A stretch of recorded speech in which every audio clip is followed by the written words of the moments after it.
Hello students, जैसे कि आप लोगों को मेरे 2 वीडियो अभी तक मिल चुके होंगे और जिसमें मैंने 3.1 पढ़ा रखी है। उम्मीद करता हूँ कि आप लोगों को समझ में आया होगा। और अगर कोई प्रॉब्लम आ रही है, कोई दिक्कत आ रही है उन वीडियोस में, तो मुझे कमेंट करके ज़रूर बताना कि क्या क्या प्रॉब्लम है जो आपने फेस करी मेरे वीडियो के टाइम। बहुत जल्दी हम लोग लाइव क्लासेस के साथ आप लोगों के साथ कमेंट पर भी और फेस टू फेस भी इंटरेक्ट करूँगा मैं आपके साथ, ठीक है। चलो, तो आज मैं स्टार्ट करने वाला हूँ ऑपरेशन ऑन मैट्राइसेस। तो ऑपरेशन ऑन मैट्राइसेस में पहला ऑपरेशन मैं लेने वाला हूँ एडिशन, ठीक है। तो एडिशन क्या होता है? अब एक मैट्राइसेस कल मैंने बताया था, पहले तो एक जनरल मैट्रिक्स ले लेते हैं। क्या ले लेंगे? A11, A12, A21, A22। ये 2 क्रॉस 2 की मैंने क्या ले ली? मैट्राइसेस ले ली, ठीक है। अब मुझे अगर कोई और मैट्राइसेस इसमें ऐड करनी है, क्या करना है? मुझे इस मैट्रिक्स में किसी और मैट्रिक्स का एडिशन करना है। तो सबसे मेन फैक्टर जो होता है वो आएगा कि ऑर्डर शुड बी सेम, या सेम ऑर्डर की दोनों मैट्रिसेस होनी चाहिए।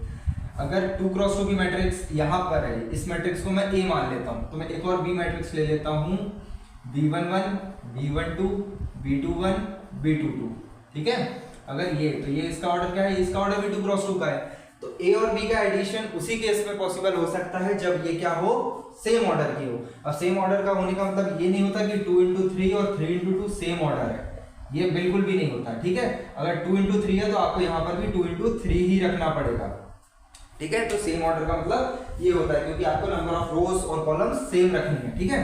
तो अब अगर इनका ऑर्डर सेम है तो हम इनका डायरेक्ट एडिशन कर सकते हैं। कैसे? A प्लस बी, जिस तरीके से हम नंबर्स का करते हैं। लेकिन यहाँ पर एक चीज है कि आपको क्या करना है, इस एलिमेंट को, जो इस पोजीशन वाली एलिमेंट है उसको सेम उसके करस्पॉन्डिंग जो सेकंड मैट्राइसेस होगी उसी के सेम पोजीशन वाले जो एलिमेंट होगा उसी के साथ ऐड करना होगा। तो A11 किसके साथ ऐड हो जाएगा? B11 के साथ ऐड हो जाएगा। A12 किसके साथ ऐड हो जाएगा? B12 के साथ ऐड हो जाएगा। A21 किसके साथ ऐड हो जाएगा? B21 के साथ ऐड हो जाएगा। और A22 किसके साथ ऐड होगा? B22 के साथ ऐड होगा। और जो न्यू मैट्रिक्स मिलेगी हमें रिजल्टेंट, वो ये होगी। समझ आया? तो एडिशन इसी तरीके से होता है। एडिशन में कोई बहुत खास बात नहीं है जो हमें कोई नई चीज देखने को मिल रही हो, ऐसा कुछ भी नहीं है। सेम चीज है कि बस आपको दोनों मैट्रिक्स के क्या देखने हैं? सबसे पहले ऑर्डर देखने हैं। अगर ऑर्डर सेम है तो आपको दोनों मैट्रिक्स के सेम पोजीशन वाले एलिमेंट्स को ऐड करते जाना है, बस। इसके अलावा कुछ नहीं है। जैसे अगर मैं बोलूं आपको A11, A21, A31, ठीक है, A11, A12, A13, तो क्या इन दोनों मैट्रिक्स का एडिशन हो सकता है? तो पहले तो देखो इसमें कितनी रो है? 3 रो है। और कॉलम कितने हैं? 1 कॉलम है।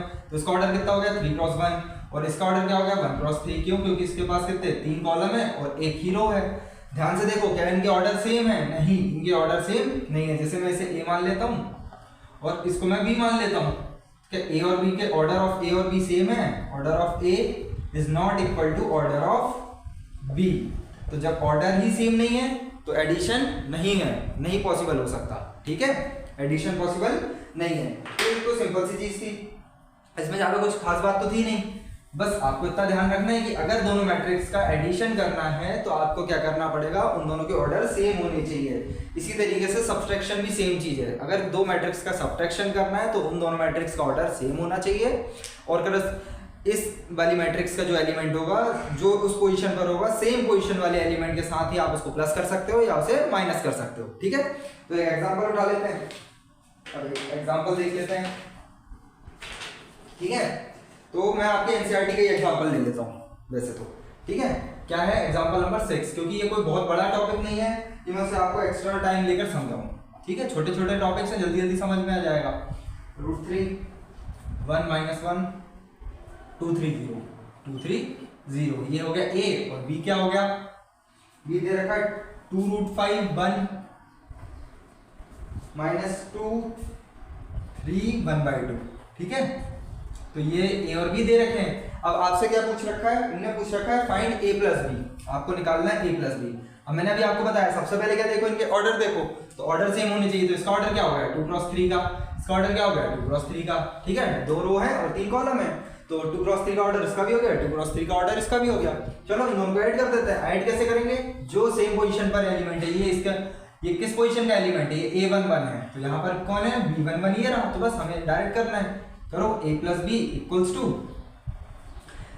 √3 + 2, तो √3 + 2 हो जाएगा, क्योंकि एक √3 क्या है, एक रेशनल नंबर है, 2 क्या है, एक रेशनल नंबर है, ठीक है। 1 + √5, अब मैं क्या करूंगा, डायरेक्ट ऐड कर दूंगा, इसको इसके साथ करूंगा, फिर -1 + 1, तो -1 + 1 0, 2 - 2 0, 3 + 3 6, और 0 + 1/2 1/2, ये रहा आपका आंसर, रिजल्टेंट ये रहा, ठीक है।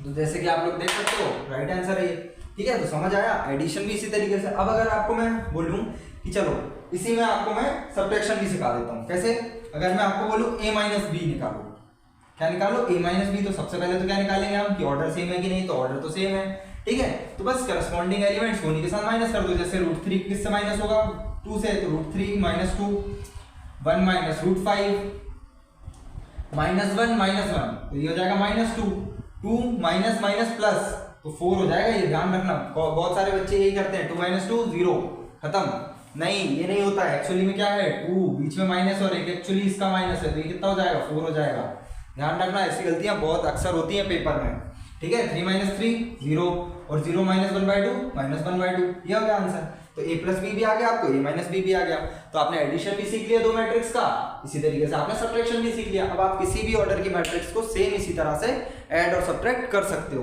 कोई ज्यादा दिक्कत की बात नहीं है। अगर फिर भी किसी को दिक्कत आए तो मुझे बता देना, तो मैं आपको फिर से समझा दूंगा, ठीक है। चलो, तो एग्जांपल नंबर 6 भी हो गया अपना, आगे चलते हैं, ठीक है।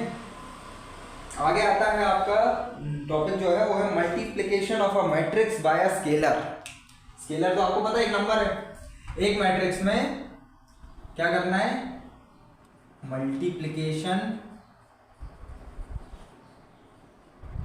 Of a matrix bye scalar. आपको एक मैट्रिक्स में क्या करना है, एक स्केलर का मल्टीप्लाई करना है। जैसे मैं कोई भी एक मैट्रिक्स बना लेता हूं, a11 a12 a13 b21 b22 b23 c31, नहीं मैं क्या कर रहा हूँ, मैंने यही चेंज कर दिया, अगर ये कर रहा हूँ तो फिर मैं ABC ही कर लेता ना, ठीक है। तो अगर इसी से काम चल रहा है तो इसी से हो जाएगा, a21 a31 a22 a32 a23 a33, इसका ऑर्डर क्या है, 3 × 3 है, क्यों, क्योंकि इसके पास 3 रो है और 3 कॉलम है, ये एक मैट्रिक्स हो गई। अब मुझे किसी k या हाँ लैम्डा समझ लो या k समझ लो, अब मुझे इसमें क्या करना है, एक किसी k का मल्टीप्लाई करना, मतलब कोई भी एक कांस्टेंट हो सकता है, वो माइनस के सारे इंटीजर, मतलब सारे इंटीजर्स हो सकते हैं, चाहे वो माइनस का हो चाहे वो प्लस का हो, इंटीजर्स हो सकते हैं। किसी रेशनल नंबर का मल्टीप्लाई करना है, आप किसी भी चीज का, किसी भी एक कांस्टेंट का अगर आपको मल्टीप्लाई करना है, किसी भी एक स्केलर का आपको मल्टीप्लाई करना है, तो आपको उसके हर एलिमेंट के साथ मल्टीप्लाई करना पड़ेगा, बस यही रूल है। जैसे अगर मैं इसमें k का मल्टीप्लाई कर देता हूँ, इसको मैं a मान लेता हूँ और मुझे ka बनाना है, ठीक है। मैंने बताया था आपको थोड़ा सा कंफर्टेबल होना है अल्फाबेट के साथ, क्योंकि नंबर्स तो बहुत आसान चीज हो जाती है, ये ज्यादातर आपसे सब्जेक्टिव क्वेश्चन नहीं पूछे जाते हैं, लेकिन ऑब्जेक्टिव्स में इसी तरीके से कंफ्यूज किया जाता है और बच्चा वहाँ घबरा जाता है, तो घबराने वाली कोई बात नहीं है, ठीक है। तो मुझे इसमें किसी कांस्टेंट का मल्टीप्लाई करना है, तो कांस्टेंट का मल्टीप्लाई करने के बाद क्या हो जाएगा, ये हो जाएगा कि a1 के a12 के a13 k21 k22 k23 k31 k32 और k33, ये हो गया इसका आंसर।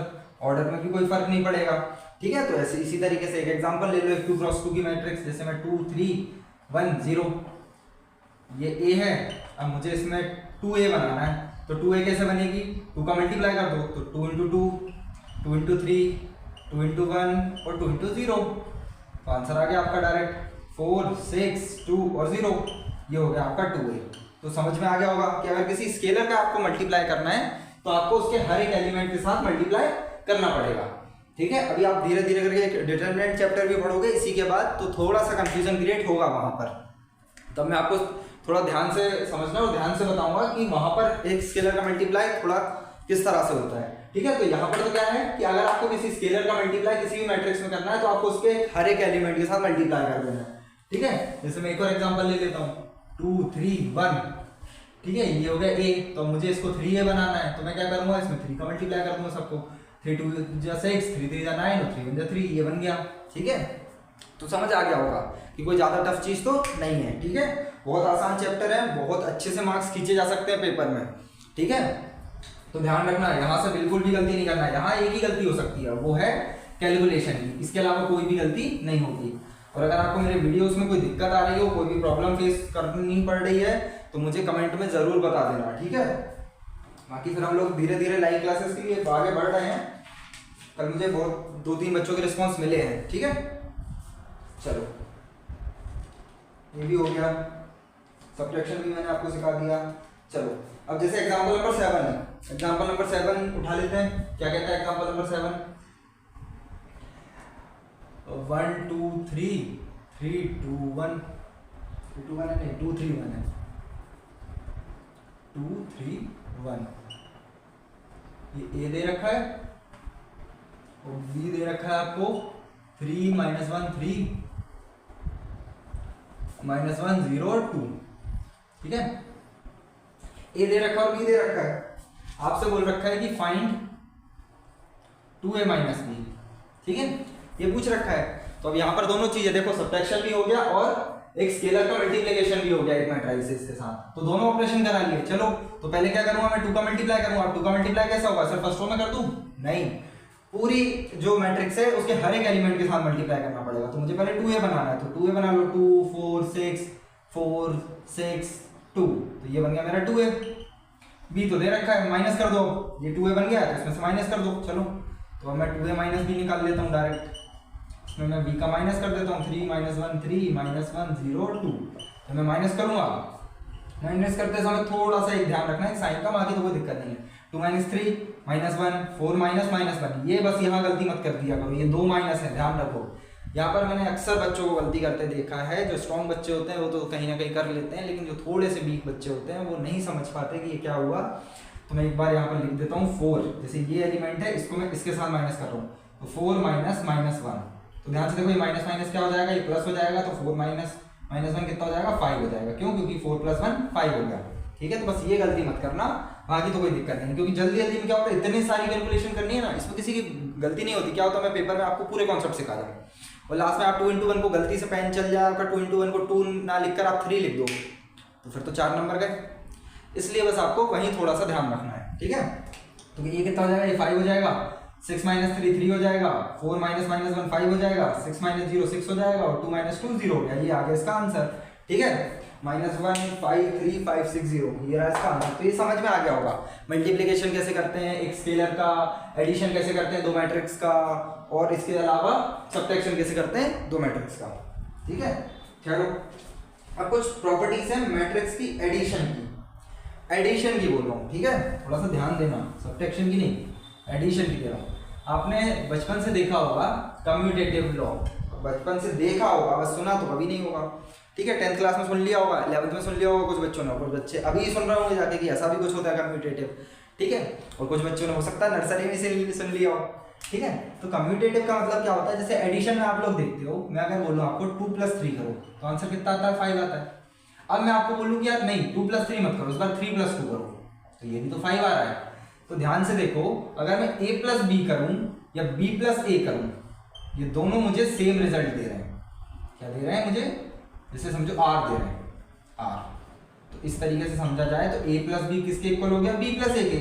अब ये सिर्फ एडिशन वाले केस में, सब्ट्रैक्शन वाले केस में ये होगा क्या, चेक कर लेते हैं एक बार।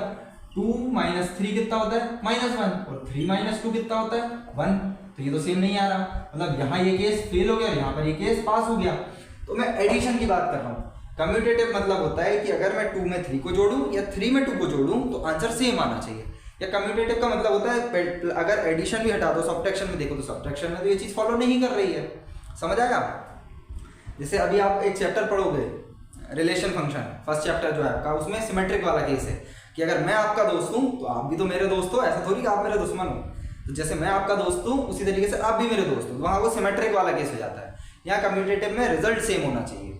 ठीक है, तो थोड़ा थोड़ा मिलता जुलता है देखा जाए तो, लेकिन ये क्या कर रहा है कि एडिशन में तो ये फॉलो कर ले रहा है, सब्ट्रैक्शन में ये फॉलो नहीं कर पा रहा है। चलो तो इसलिए कुछ 3 प्रॉपर्टीज आपको मैं बता रहा हूँ जो अभी आपको देखनी है। तो जब ये नंबर में फॉलो हो रहा है तो फिर क्यों नहीं, अगर मैट्रिक्स में भी तो फॉलो होना चाहिए। दो मैट्रिक्स करके देखते हैं, 2 3 -1 2, 1 कर लो इसे,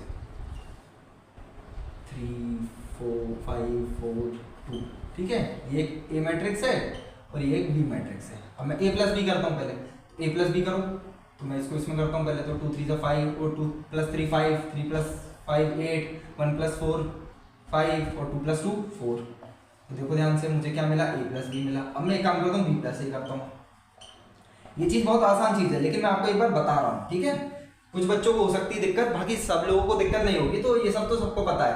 अब मैं इसमें इस बार ये जोड़ता हूँ, तो 3 + 2 ये भी 5 हो गया, 5 + 3 8 हो गया, 4 + 1 5 हो गया और 2 + 2 4 हो गया। तो ये देखो कम्यूटेटिव लॉ फॉलो हो गया एडिशन के केस में। क्या ये सब्ट्रैक्शन के केस में फॉलो हो गया? सोचो।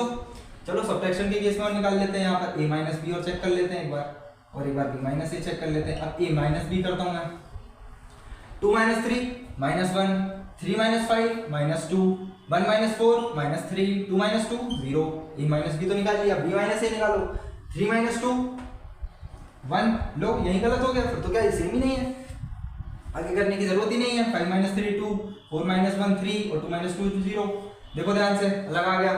तो कम्यूटेटिव लॉ सब्ट्रैक्शन के केस में तो फॉलो नहीं हो रहा है, एडिशन के केस में फॉलो हो गया। तो हम लोग देखते हैं इसलिए commutative law in matrix addition. अब ये कहाँ काम आएगा, ये आगे काम आएंगे क्वेश्चंस में कुछ जगह पर, ठीक है। तो इसीलिए ये 3 लॉ हैं। अब आता है आपका जो नेक्स्ट आता है, वो आता है आपका एसोसिएटिव लॉ। अब एसोसिएटिव लॉ क्या होता है, किसी को एसोसिएटिव लॉ देखो, कम्यूटेटिव लॉ 2 के केस में, तो एसोसिएटिव लॉ 3 के केस में। कैसे 3 के केस में? अगर मैं 2 + 3 + 4 करूं, ठीक है, 2 + 3 + 4 करूं, तो पहले मैं कहता हूं कि नहीं भाई मैं 2 और 3 को जोड़ता हूं, तो 2 और 3 को जोड़ा कितना आता है, 5 आता है। अब 5 में 4 बचा तो मैं 4 को ऐड कर दूंगा तो ये 9 हो जाएगा। क्या ये उधर भी फॉलो करता है, एक बार चेक कर लेते हैं। अब मैं 2 + 3 + 4, ये तो सेम नंबर है, नंबर तो सेम थे, तो इसलिए हो सकता है सेम ही आए। मैं एक काम करता हूँ, पहले 3 और 4 को जोड़ता हूँ, तो 3 + 4 7 + 2 बचा, तो ये भी 9 आ गया। देखो ये दोनों क्या हो गए, सेम हो गए। मतलब एसोसिएटिव लॉ कहता है कि अगर ए और बी को जोड़ो पहले, उसके बाद उसमें सी को जोड़ो, या फिर पहले बी + सी को जोड़ो और उसके बाद उसमें ए को जोड़ो, रिजल्ट सेम आएगा। ये एडिशन वाले केस का है, ठीक है। सब्ट्रैक्शन वाले केस का अभी हमने कम्यूटेटिव लॉ देख लिया कि वही फॉलो नहीं हो रहा है, तो फिर ये तो होगा ही नहीं। तो एसोसिएटिव लॉ क्या कहता है कि भाई अगर मैं ए और बी को जोड़ूं और उसमें सी को जोड़ूं, या ए को बाहर रखूं, बी और सी को पहले जोड़ूं और उसके बाद उसमें ए को जोड़ूं, तो आंसर क्या आएगा, सेम आएगा, ठीक है। तो ये मैट्रिक्स है। एक एग्जांपल ले लेते हैं, चेक कर लेते हैं। वैसे तो इनके प्रूफ दे रखे हैं आपको बुक में, लेकिन किसी काम के नहीं है, और ये भी मैं आपको ज्यादा नहीं पढ़ा रहा हूँ क्योंकि ये किसी काम की चीज नहीं है ज्यादा, ठीक है। एक छोटा सा एग्जांपल ले लेते हैं, 2 3 1 2, ये हो गया ए, बी क्या हो जाएगा 1 3 4 6, और सी क्या हो जाएगा 0 2 3 2, ठीक है। ये हो गया ये सब। चलो तो अब ए और बी को जोड़ते हैं, तो ए और बी को एडिशन करते हैं पहले। तो ए और बी का एडिशन किया तो क्या आ गया आंसर, 3 6 5 8, ठीक है। ए + बी आ गया। अब इसमें एक काम करता हूँ, मैं सी को भी जोड़ देता हूँ। मैंने इसमें सी को भी जोड़ दिया, तो ये आ गया a + b + c। तो पहले मैंने क्या किया, पहले मैंने a + b को जोड़ा, फिर c को जोड़ रहा हूँ, तो 3 8 8 10, ये आ गया आंसर। अब मैं पलट के काम करता हूँ, पहले इन दोनों को जोड़ देता हूँ, तो एक बार b + c करता हूँ, तो b + c किया तो मैंने देखो आंसर क्या आएगा 1 5 7 और 8, ये b + c हो गया। अब मैं इसमें a को और ऐड कर देता हूँ, तो जब मैं a को ऐड करूंगा तो इसमें ऐड कर दो, तो ये देखो डायरेक्ट हो जाएगा 3 8 8 और ये 10। तो ध्यान से देखो क्या ये सेम आ रहा है, हाँ बिल्कुल सेम आ रहा है। मतलब यहाँ पे एसोसिएटिव लॉ फॉलो हो गया, ठीक है। तो एडिशन वाले केस में एसोसिएटिव लॉ और कम्यूटेटिव लॉ दोनों फॉलो हो गए हमारे, ठीक है। छोटी सी चीज थी, ज्यादा कोई टफ तो चीज नहीं थी।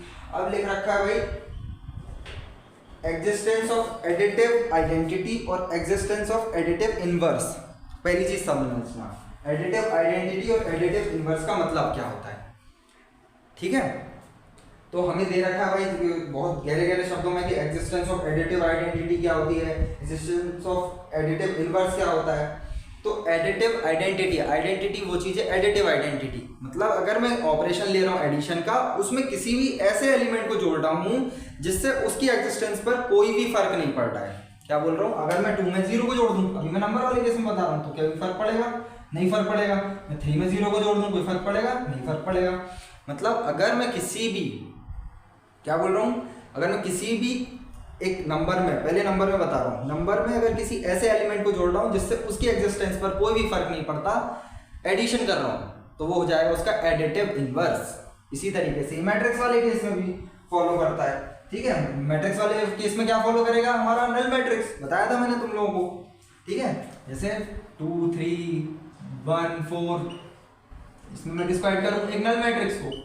लेकिन मैंने आपको ये भी बता रखा है कि भाई दो चीज मैट्रिक्स में एडिशन होने के लिए सबसे पहली चीज क्या जरूरत है, उनके ऑर्डर सेम होने चाहिए। तो ऑर्डर सेम है तो इसका आंसर तो सीधा आ जाएगा 2 3 1 4।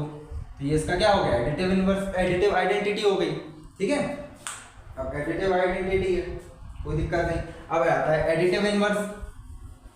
एडिटिव इनवर्स क्या होगा, भाई मुझे एक मैट्रिक्स में किसी एक ऐसी मैट्रिक्स का एडिशन करना है जिसको मैं जब उसमें ऐड करूं तो मुझे आंसर में क्या मिले, मुझे आइडेंटिटी मैट्रिक्स मिले। क्या बोल रहा हूं मैं, मुझे नहीं, सॉरी, हम लोग एडिटिव में चल रहे हैं, एडिशन वाले केस में चल रहे हैं। अगर मैं किसी भी मैट्रिक्स में क्या कर रहा हूं कि अगर मैं किसी ऐसी मैट्रिक्स को जोड़ रहा हूं तो मुझे रिजल्ट में क्या मिलना चाहिए, मुझे आइडेंटिटी मैट्रिक्स मिलनी चाहिए। अब आइडेंटिटी मैट्रिक्स अगर देखा जाए तो वो होती है हमारी 1 0 0 1, लेकिन यहाँ क्या है हमारी आइडेंटिटी, अभी हमने देखा नल मैट्रिक्स, एडिटिव एडिशन चल रहा है ना ऑपरेशन, तो यहाँ पर क्या रोल प्ले कर रही है, वो ओ प्ले कर रही है, 0। नल मैट्रिक्स को किससे शो करते हैं, ओ से डिनोट करते हैं।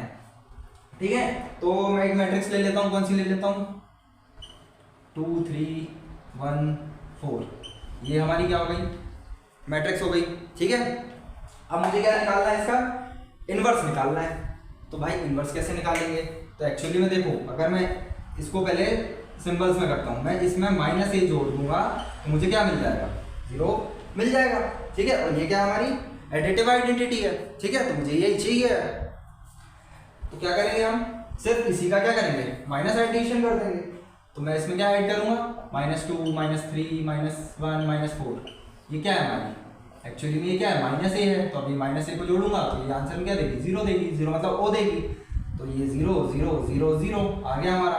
तो ये क्या है, इसका इनवर्स है, एडिटिव इनवर्स। ठीक है, ध्यान रखना, additive, multiplicative inverse, multiplicative identity, इन शब्द को थोड़ा सा समझना, हो सकता है कंफ्यूजन क्रिएट हो जाए आपको बाद में।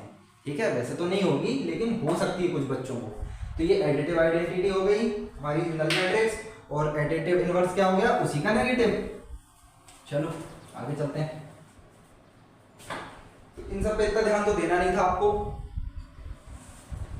चलो, अब प्रॉपर्टीज ऑफ स्केलर मल्टीप्लिकेशन, कुछ प्रॉपर्टीज और देखने को मिलेंगी हमें कि प्रॉपर्टीज ऑफ स्केलर मल्टीप्लिकेशन क्या होता है, वो और देख लेते हैं। ठीक है, अब क्या होता है, जैसे मैं 2 मैट्रिक्स ले लेता हूँ, बता रखा है ए आई जे, इसके अंदर के एलिमेंट है, और बी आई जे, इसके अंदर के एलिमेंट है। ये सब तो डेफिनेशन है और वर्ड्स हैं। ठीक है, थोड़ा सा बस आपको दोस्त बनाने के लिए मैं बार बार लिखने की कोशिश कर रहा हूँ। चलो, अगर ये 2 मैट्रिक्स है और इनका ऑर्डर क्या है, इनका ऑर्डर n क्रॉस n है और इसका भी ऑर्डर क्या है, n क्रॉस n है, सेम ऑर्डर के हैं।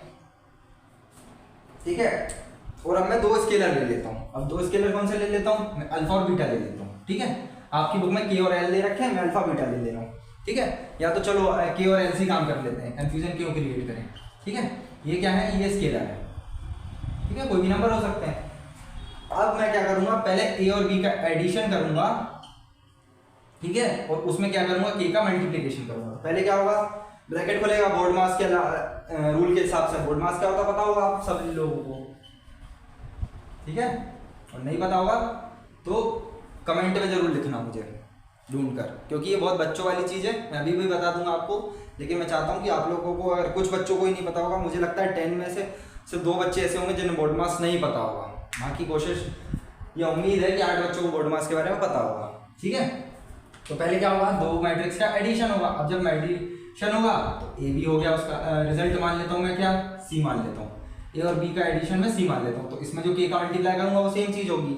या तो एक चीज और है कि या तो मैं दो मैट्रिक्स का मल्टीप्लिकेशन करके उसमें एक स्केलर का मल्टीप्लाई कर दूं, या तो मैं क्या करूं, एक स्केलर का मल्टीप्लाई पहले करूं और बाद में क्या करूं, उन दोनों का एडिशन करूं। ठीक है, ये दोनों चीजें हो सकती हैं। तो ये दोनों हमेशा इक्वल आंसर देंगी। क्या देंगी? इक्वल आंसर देंगी। ठीक है, बस ये इतनी सी बात थी। अब इसके अलावा एक और चीज दे रखी है। अब भाई मैं क्या कर रहा हूँ, मेरे पास दो स्केलर हैं, मैं उनका एडिशन करके किसी भी मैट्रिक्स का उसमें मल्टीप्लाई कर दूं, या तो मैं क्या करूं, पहले के में एडिशन मल्टीप्लाई करूं किसी भी मैट्रिक्स का और फिर एल में मल्टीप्लाई करूं किसी भी मैट्रिक्स का और उसके बाद उन दोनों को क्या करूं, ऐड करूं। तो ये भी सेम चीज है, ये पहली और ये दूसरा। तो आपको इतना समझने वाली बात नहीं थी। अभी आप क्वेश्चन जब करोगे धीरे धीरे तो आपको समझ में आ जाएगा। ठीक है, चलो तो हम आ जाते हैं एग्जाम्पल नंबर 8 पे। एग्जाम्पल नंबर 8 क्या कहता है? एग्जाम्पल नंबर 8 कहता है 8 0 4 -2 3 और 6 दे रखी है आपको एक मैट्रिक्स A और आपको B क्या दे रखा है? B दे रखा है 2 -2 4 2 2 -2 4 2 -5 1 -5 और 1। ठीक है, एक A मैट्रिक्स A दे रखी है और एक B मैट्रिक्स दे रखी है। अब आपसे कुछ निकालने को बोला होगा कि find the matrix X such that 2A + 3X = 5B और आपसे पूछ रखा है X। ठीक है, ये आपसे पूछ रखा है। तो बताओ भाई X कैसे निकालोगे? अब X निकालने के लिए दो चीजें हैं। आप इनको डायरेक्ट इक्वेशंस के तौर पे भी सॉल्व कर सकते हो। जैसे कि अगर मैं चाहूँ तो क्या करूँगा, ट्रांसपोज कर ये इसको उधर ले जाऊँगा तो 5B - 2A = 3X और फिर X = इधर करूँगा तो ये मार्कर थोड़ा चल नहीं रहा सही से। चलो ये 2A हो गया। तो अब मैं 5 में B का मतलब B मैट्रिक्स में क्या करूँगा, 5 का मल्टीप्लाई कर दूंगा और 2 में A मैट्रिक्स में क्या करूँगा, 2 का मल्टीप्लाई कर दूंगा और आंसर निकाल पाऊंगा। ठीक है, एक ही हो गया और फिर स्क्वायर डिवाइडेड बाय 3 कर दूंगा। अब ये इक्वेशन बना दी मैंने। चाहो तो आप डायरेक्ट भी कर सकते हो कि आप यहाँ पर A मैट्रिक्स रख दो, यहाँ पर B मैट्रिक्स रख दो, उसके बाद उन्हें लेकर आओ, तो जैसा आपका मन करे। ठीक है, चलो तो एक X और निकाल देते हैं फटाफट। जब मैं X निकालूंगा तो क्या हो जाएगा 1/3 और 5B। तो इसमें क्या बोला मैंने, स्केलर का मल्टीप्लिकेशन कैसे होता है, हर एक एलिमेंट में 5 का मल्टीप्लिकेशन हो जाएगा। चलो कर दो, 5 2 = 10 -10 5 4 = 20 10 5 5 = -25 और ये 1। ठीक है, इसमें मैं क्या करूँगा 2A, क्या करूँगा 2A। ठीक है, तो मैं क्या करूँगा A में क्या करूँगा 2 का मल्टीप्लाई कर दूंगा तो हर एक एलिमेंट के साथ होगा 0 8 -4 6 और ये 12। अब आप ये लोग तो सॉल्व कर ही सकते हो, कर सकते हो कि नहीं कर सकते हो? कर सकते हो, बिल्कुल नहीं कर सकते भाई, गलती कर रहे हो आप लोग। ठीक है, अब यहाँ पर वीडियो बना रहा हूँ मैं, तो हो सकता है कि बहुत सारे बच्चों को समझ में आ गया होगा कि क्या गलती कर रहा हूँ यहाँ पर मैं। अगर समझ आ गया है तो बहुत अच्छी बात है, और समझ नहीं आया है तो थोड़ा सा अपने बेसिक्स पर ध्यान रखो। और वो गलती ये हो रही है कि आप ये जो ब्रैकेट लेकर चल रहे थे यहाँ पर वो ब्रैकेट भूल गए। और मैंने अक्सर देखा है 10 में से, जब मैं अभी आपको बोल रहा था कि बोर्ड मास के बारे में कि 8 बच्चे जानते होंगे, लेकिन इस ब्रैकेट वाले केस में मैं आपको उम्मीद के साथ बोल सकता हूँ कि 10 में से 5 बच्चे ऐसे होंगे जो ये ब्रैकेट से कोई फर्क नहीं पड़ेगा उन्हें। सिर्फ 5 ही बच्चे होंगे जो ब्रैकेट का ध्यान रखेंगे और उसकी एक इम्पोर्टेंस होगी, वो उसको देंगे उसकी वैल्यू।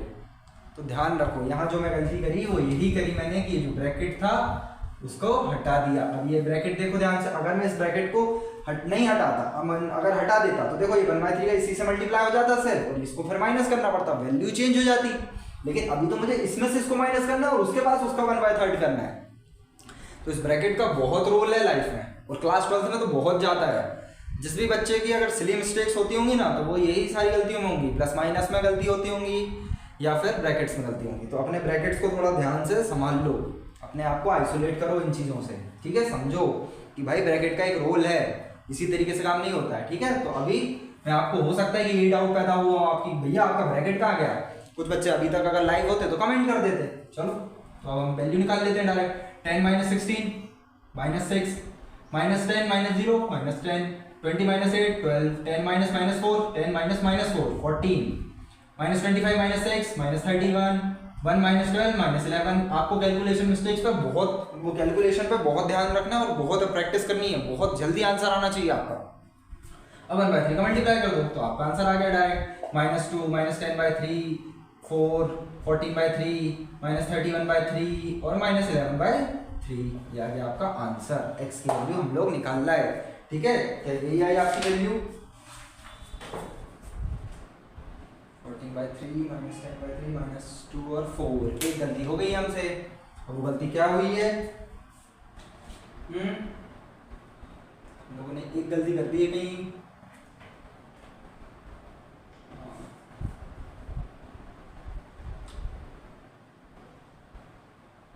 हाँ, हमने क्या गलती कर दी,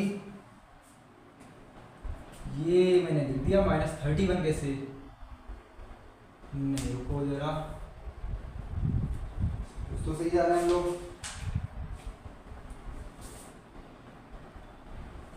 हम लोगों ने एक गलती कर दी है, ये तो सही है यार, -31 ही रहेगा। देखो ध्यान से, हम लोगों ने क्या गलती करी, जब मैंने इसमें बी में 5 का मल्टीप्लाई किया तो मैं यहाँ पर लिखना भूल गया उस चीज़ को, ठीक है। अब देखो 5 - 12 कितना हो जाएगा, -7 हो जाएगा, तो ये आंसर आ जाएगा -7/3। अब यही चीज़ होती है, देखो मैं यहाँ पढ़ाते पढ़ाते आप लोगों को गलती कर बैठा छोटी सी, और उसके कारण हमारा क्या हो गया, ये पूरा जो सॉल्यूशन था वो गलत हो जाएगा। तो पेपर में आप लोगों को भी इस तरीके से ध्यान रखना है, ठीक है, समझ आया। अब अभी तक आप अगर लाइव होते तो मुझे बता देते कि भैया यहाँ गलती चल रही है। तो इसी तरीके की आपको कैलकुलेशन मिस्टेक्स का ध्यान रखना है मैट्रिक्स और डिटर्मिनेंट में, ठीक है। ये गलती हुई, इससे आप लोग एग्जाम्पल ले सकते हो, लेसन ले सकते हो कि आपको बहुत ध्यान रखना है पढ़ाते पढ़ाते। जब मैं गलती कर सकता हूँ तो आप लोग तो जब पेपर के प्रेशर में हो गए, एग्जामिनर सिर पे खड़ा होगा। देखो अभी क्या होता है, आप लोग घर पे बैठे हो रिलैक्स माइंड से बिल्कुल एकदम, ठीक है, तो आप बहुत आराम से करते हो, ठीक है, फेयर कॉपी बनाते हो, बढ़िया से करते हो। लेकिन क्या यही चीज़ आप पेपर में सेम रहते हो, नहीं रहते हो, वहाँ नर्वस रहते हो। तो आपको इन सारी चीज़ों पर ध्यान रखना है। तो अभी से उस चीज़ की आप प्रैक्टिस करोगे। अब कुछ बच्चे बोलेंगे भैया यहाँ पर तो अभी हम लोग प्रैक्टिस कर ली, वहाँ जाकर पेपर में अगर प्रेशर के चक्कर में गलती कर दी तो बस, तो इसी ध्यान रखना है आपको कि मैट्रिक्स वाला क्वेश्चन जहाँ भी दिखे ना, आपको लगेगा बहुत ईजी है, 4 नंबर मिल गए, लेकिन वहाँ आपको यही सारी गलतियों का ध्यान रखना है और थोड़े संभल कर कैलकुलेशन करनी है, ठीक है। अगर आपको अभी तक ये गलती करके ये समझ आ गया होगा कि ये चीज़ आपके लिए है, आपको एक लेसन देकर जा रही है, ठीक है। चलो अब आता है एग्जाम्पल नंबर 9। इस तरीके के क्वेश्चन पेपर में देखे गए हैं अक्सर, ठीक है। बस वैल्यू चेंज कर देंगे या घुमा देंगे थोड़ा बहुत कहीं ना कहीं, तो इसी तरीके से आप लोगों को भी करने हैं क्वेश्चन, ठीक है। मैं भी आपको सारे प्रीवियस ईयर क्वेश्चन पेपर्स कराऊंगा, ठीक है। चलो एग्जाम्पल 9 क्या कहता है, कहता है भाई x + y = 5209 और x - y कहता है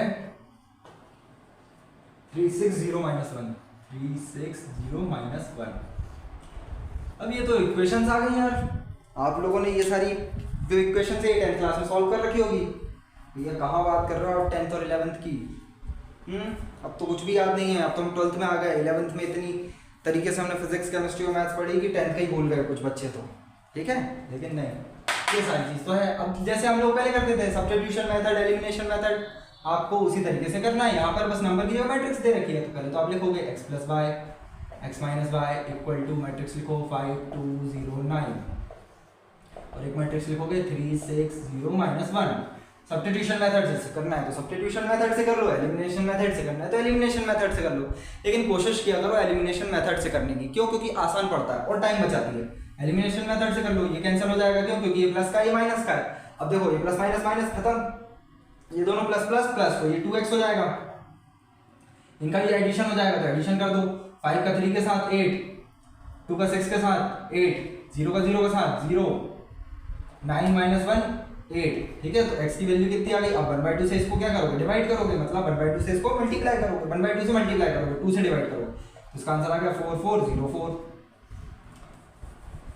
अब ये मैट्रिक्स आ गई, इसको किसी भी एक इक्वेशन में डाल दो। तो हम क्या करते हैं, x की वैल्यू आ गई तो हम y की वैल्यू निकाल लेंगे। y की वैल्यू कैसे आ जाएगी? 5209 माइनस का x, तो x की जो मैट्रिक्स आई है वो रख दो आप यहाँ पर सीधा सीधा 4404।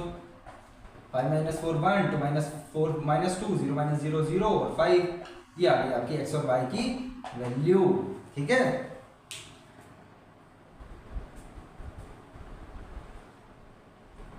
-2 5 0 0 4 बिल्कुल सही है। तो आपको समझ आ गया होगा कि इस तरीके के क्वेश्चन को किस तरीके से करते हैं। ठीक है, अब आपकी एक्सरसाइज में ऑलरेडी मैं देखो आपको जल्दी जल्दी नहीं भगा रहा हूँ। ठीक है, आपकी बुक में अब आप लोग एक काम करेंगे, फर्स्ट क्वेश्चन, ठीक है, मैं आपको बता दे रहा हूँ, अगले वीडियो में आपको इनके सॉल्यूशंस भी दूंगा।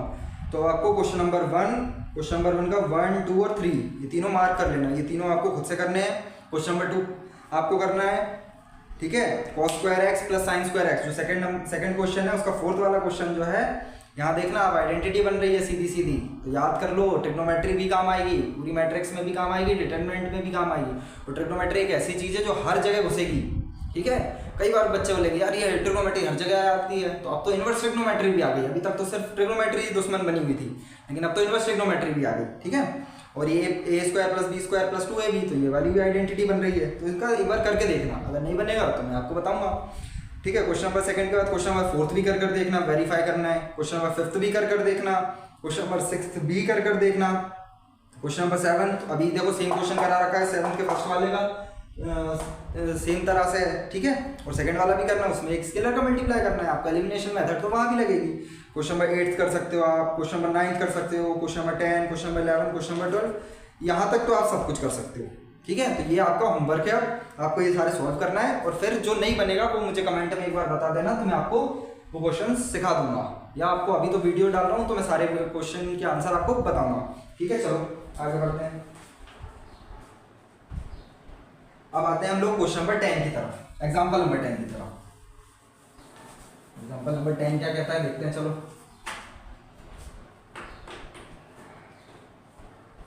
एग्जाम्पल नंबर 10 कहता है find the value of x and y from the following equation. ठीक है, एग्जाम्पल नंबर 10, आओ भाई। 2x 5 7y -3 + 3 - 4 1 और 2। ये रखा है 7 6 15 और 14। ठीक है, तो आपको ये दे रखा है, आपसे पूछ रखा है कि find the value of x and y। आपसे पूछ रखा है find the value of x and y। आपको x और y की वैल्यू बतानी है। इक्वेट कर दो दोनों को, नहीं पहले एडिशन करेंगे उसके साथ इक्वेशन इक्वेट होगी। चलो तो पहले 2 का मल्टीप्लाई करेंगे, पहले ऐड मत कर देना। 2 मैट्रिक्स दिख रही है तो यार ये दोनों सेम टीम की दिख रही है, मैट्रिक्स दिख रही है, तो इनको ऐड कर देते हैं, फिर 2 का मल्टीप्लाई कर देंगे। नहीं, पहले 2 का मल्टीप्लाई होगा उसके बाद। ठीक है, तो ये करो मल्टीप्लाई, तो हर एक एलिमेंट के साथ होगा 2x 10 14 2y - 6। ठीक है, प्लस 3 - 4 1 और 2। चलो करो, तो हो जाएगा 2x + 3 10 - 4 6 14 + 1 15 2y - 6, तो ये हो जाएगा 2y - 4। ठीक है, यहाँ तक तो हम आ गए। अब हम इक्वेट कर देंगे 7 6 15 14 से। ठीक है, इन्हें डालना पड़ेगा यार मार्कर में। चलो तो अब इक्वेशन बना लो, 2x + 3 = 7, तो वैल्यू निकालो। 2x = 7 - 3 यानी कि 4, तो 2x = 4, तो x की वैल्यू आ गई 2। ठीक है, 15 15 सेम है, 6 6 सेम है, और 2y - 4 = 14, तो 2y = 18, एडिशन हो गया। अब y = कितना हो गया 9, तो y की वैल्यू भी आ गई और आपकी x की वैल्यू भी आ गई। ठीक है, x और y की वैल्यू, x की वैल्यू 2, y की वैल्यू 9, बिल्कुल सही है। तो ये तो आपको समझ आ गया होगा कि किस तरीके से मैंने इस क्वेश्चन को सॉल्व किया है। ठीक है, इसमें पहले स्केलर का मल्टीप्लाई हो गया, फिर x की वैल्यू भी निकाल ली हम लोगों ने, और उसके बाद क्या किया, हमने उसे इक्वेट भी कर दिया, तो हमने इक्वेशंस भी सॉल्व कर ली। चलो आगे बढ़ते हैं। तो आप लोगों को जो मैंने एक्सरसाइज के क्वेश्चन दे रखे हैं वो आप लोग एक बार कर देखना, नहीं बनेंगे तो फिर मैं आपको बताऊंगा। ठीक है, और अगर किसी भी तरीके की कोई भी प्रॉब्लम आ रही है तो मेरे साथ जरूर शेयर करो, क्योंकि मैं आप ही लोगों के लिए यहाँ आया हूँ, आप ही लोगों को पढ़ाना चाहता हूँ। ठीक है, तो मुझे भी अच्छा लगे थोड़ा पढ़ाते हुए, एक फ्रेंडली नेचर बने हमारे बीच में। वैसे तो मैं एक आपकी एक लिमिट होगी कि भाई फ्रेंडली नेचर इतना भी नहीं होगी आप सिर पे चढ़ जाओ कुछ भी कमेंट करने लगो। ठीक है, लेकिन आप लोगों की कोई भी प्रॉब्लम है वो आप शेयर करो। और मैं आपको ये चीज़ पर्सनली बोलता हूँ कि अब जो जितनी भी शर्म है ना अपने अंदर की, कुछ दिनों के लिए 12th क्लास तक के लिए आप छोड़ दो प्लीज़। ठीक है, भले ये मेरे केस में नहीं, ये सारे केसेस में बोल रहा हूँ आपको, जिन भी टीचर से आपको लगता है कि यार 11 तक था। अब क्या होता है कि हो सकता है बच्चों के दिमाग में ये रहता है कि 11 तक यार टीचर चिढ़ जाएंगे। कुछ टीचर होते हैं जो रिप्लाई नहीं देते हैं। मेरे साथ कई टीचर ऐसे थे जो मैं डाउट्स पूछता था तो वो बिठा देते थे, और मुझे डर लगता था कि यार इन्हीं के हाथ में मार्क्स हैं। लेकिन 11 तक रहता है उनके हाथ में मार्क्स, 12th में उनके हाथ में सिर्फ 20 मार्क्स हैं। ध्यान रखो आपको कि अब आपको पूरा पेपर जो होगा वो डिसाइड करेगा आपका बोर्ड का पेपर। तो अब जो भी डाउट्स हो, जैसे भी डाउट हो पूछो, क्योंकि कॉलेज में जाके कोई भी ऐसा टीचर नहीं होगा या कोई भी बिठाल कर आपको वो डाउट्स क्लियर नहीं कराएगा। आपकी ये लास्ट क्लास है जब आप डायरेक्ट टीचर से डाउट पूछ सकते हो, वो बिठाल कर आपको बताएगा। कॉलेज में टीचर्स और प्रोफेसर्स के पास इतना टाइम नहीं होता है क्योंकि बहुत सारे बच्चे होते हैं, ठीक है। तो इसलिए जितने भी डाउट्स हैं, जो भी डाउट्स आते हैं दिमाग में आते हैं, चाहे वो केमिस्ट्री से रिलेटेड हो, चाहे वो फिजिक्स से रिलेटेड हो, चाहे वो मैथ से रिलेटेड हो, पूछ लिया करो। और मैं ये आपको पर्सनली इसलिए बोल रहा हूँ क्योंकि मैं अभी भी अपनी पढ़ाई कर रहा हूँ, ठीक है। मैं भी पढ़ ही रहा हूँ, तो मुझे पता है क्या क्या प्रॉब्लम्स बच्चे फेस करते हैं। इसलिए ध्यान रखो, मैं आपको एक बड़े भाई की तरह समझा रहा हूँ कि भाई जो भी डाउट्स हों किसी से भी हों पूछ लिया करो, और अपनी NCERT पर सबसे पहले फोकस करना, ठीक है। चलो अब आते हैं हम लोग एग्जाम्पल नंबर 11 पे। एग्जाम्पल नंबर 11 क्या कहता है? 2 farmers Ramkrishna and Gurcharan Singh cultivate only 3 varieties of rice, namely basmati, Parmal और नौरा।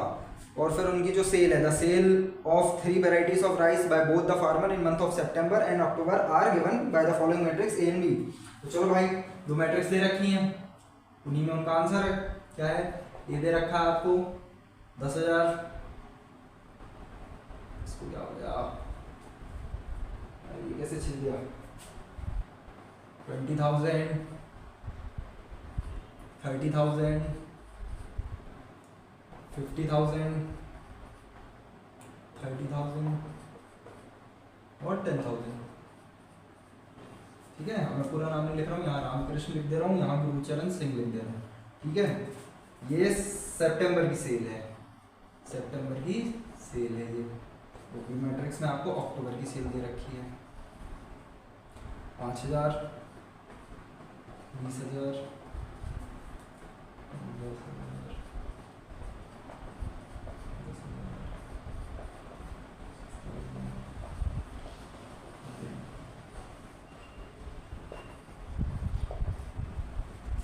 ठीक है। ये हो गया हमारा बासमती, परमल और नौरा। ये भी हो गया आपका नौरा, परमल और बासमती, ठीक है। ये सेल दे रखी है आपको कि भाई इतने उन लोगों ने इस तरीके से ये क्या किया, अपने अपने चावल बेचे। रामकृष्ण ने ये बेचे और गुरुचरण सिंह ने ये बेचे, और उसके बाद किस किस वैरायटी के कितने बिके, कितने रुपए में बिके, ठीक है। तो ये उन्होंने दे रखा है। अब आपसे पहला क्वेश्चन है, find the combined sale in October and September and October for each farmer variety, ठीक है। आपको क्या करना है, अक्टूबर और सितंबर की क्या सेल बतानी है। तो सेल बतानी है और दोनों की बतानी है टोटल सेल। तो आप क्या करोगे, A+B कर दो, बेस्ट होगा। अब आप A+B कर दोगे तो आंसर आ जाएगा आपका सीधा सीधा। 10,000 + 5,000 15,000, ये हो जाएगा 30,000, ये हो जाएगा 36,000, ये हो जाएगा 70,000, ये हो जाएगा 40,000 और ये हो जाएगा 20,000। तो ये आ गया आपके फर्स्ट का सॉल्यूशन, ठीक है। कंबाइंड सेल बतानी थी आपको अक्टूबर और सितंबर की, सितंबर और अक्टूबर की कंबाइंड सेल बतानी थी, तो आपने क्या किया, डायरेक्ट उनको ऐड कर दिया, ठीक है। तो ये भी हो गया। तो ये किसकी है, बासमती की है, परमल की है और ये नौरा की है। तो ये रामकृष्ण का था और ये गुरुचरण सिंह का था। तो ये समझ में आ गया होगा। अब उसके बाद आपसे पूछ रखा है कि decrease in sale from September to October, मतलब आपको सितंबर में जो भी उसने बेचा और उसके बाद जो अक्टूबर में बेचा, तो भाई सेल में डिक्रीज आया, तो कितना डिक्रीज आया आपको वो बताना है। तो आपको डिक्रीज बताना है, तो आप क्या करोगे, सिंपल सी बात है, आप क्या करोगे, सितंबर की सेल में से आप क्या करोगे, अक्टूबर की सेल को माइनस कर दोगे, तो आपका आंसर आ जाएगा। ये सेकंड का आंसर लिख लो, A - B क्या होता है, 10,000 - 5,000 5,000, 20,000 - 10,000 10,000, 30,000 - 6,000 24,000, 50,000 - 20,000 30,000, 30,000 - 10,000 20,000 और 10,000 - 10,000 0। तो भाई इसको मतलब ये गुरुचरण को नौरा में किसी भी तरह का कोई भी लॉस नहीं हुआ सितंबर से अक्टूबर के महीने में आने में, ठीक है। तो ये हो गया आपके पास क्या, decrease in sale from September to October, ठीक है।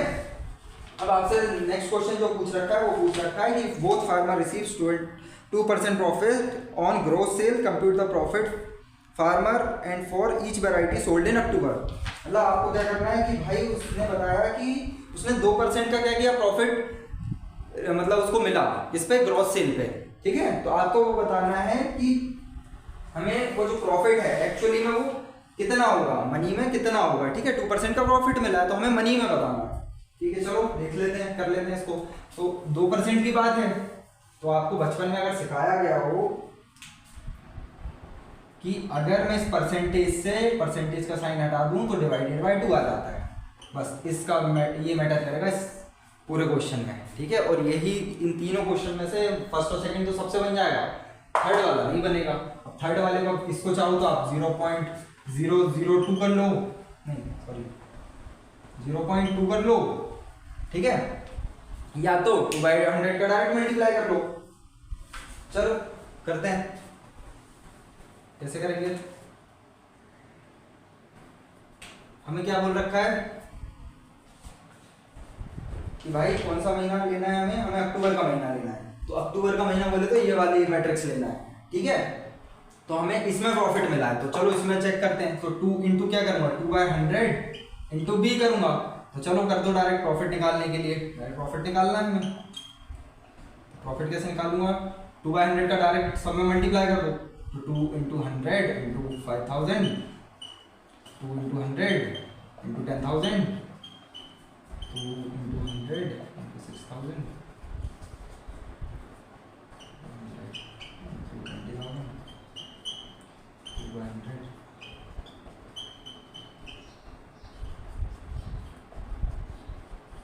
ये हो गया, ये 1,000 हुआ, ये हो गया 10,000, ठीक है। तो निकाल लेते हैं, चलो सॉल्व कर लो इसे। क्या कर दूं, यहाँ कर देता हूँ, 1 2,